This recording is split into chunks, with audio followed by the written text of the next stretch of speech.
औज़ुबिल्लाहिमिनश्शैतानिर्रजीम बिस्मिल्लाहिर्रहमानिर्रहीम। अस्सलाम वालेकुम। उम्मीद करता हूँ तमाम दोस्त भाई बुजुर्ग नौजवान खैरियत से होंगे। दोस्तों, आज की इस वीडियो में मैं आपको बताऊंगा कि अदयान नाम का मतलब क्या है, इनका लकी नंबर, लकी दिन, लकी पत्थर कौन सा है। दोस्तों, वीडियो स्टार्ट करने से पहले तमाम दोस्तों से गुजारिश है कि मेरे इस यूट्यूब चैनल को सब्सक्राइब करें ताकि मेरी हर नई आने वाली वीडियो आप तक बआसानी पहुंच सके। दोस्तों, वीडियो स्टार्ट करते हैं कि अदयान एक इस्लामी नाम है जो कि बहुत प्यारा और बहुत खूबसूरत नाम है। दोस्तों, अदयान एक डिसेंट नाम है, बहुत मुनफरिद नाम है दोस्तों, और बहुत मशहूर नाम है।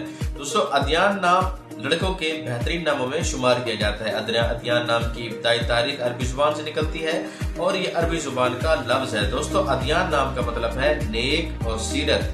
अदयान नाम का मतलब है नेक और सीरत। दोस्तों, अगर लकी नंबर के हवाले से बात की जाए तो अदयान नामी अफराद के लिए लकी नंबरों में लकी नंबर 3 माना जाता है। दोस्तों, अगर लकी दिन के हवाले से बात की जाए तो अदयान नामी अफराद के लिए लकी दिन एतवार और मंगल माना जाता है। दोस्तों, अगर लकी पत्थर के हवाले से बात की जाए तो अदयान नामी अफराद के लिए बेहतरीन पत्थरों में मरजान शामिल है। दोस्तों, अगर लकी रंग के हवाले से बात की जाए तो अदयान नामी अफराद के लिए बेहतरीन रंगों में सुर्ख और सब्ज रंग शामिल है। दोस्तों, अगर धातु के हवाले से बात की जाए तो अदयान नामी अफराद के लिए बेहतरीन धातु में तांबा शामिल है। दोस्तों, ये थी अदयान नाम के मुकम्मल मालूमात। अगर आप भी अपने नाम का मतलब जानना चाहते हैं तो हमारे कमेंट सेक्शन में अपना नाम ऐड करें। शुक्रिया।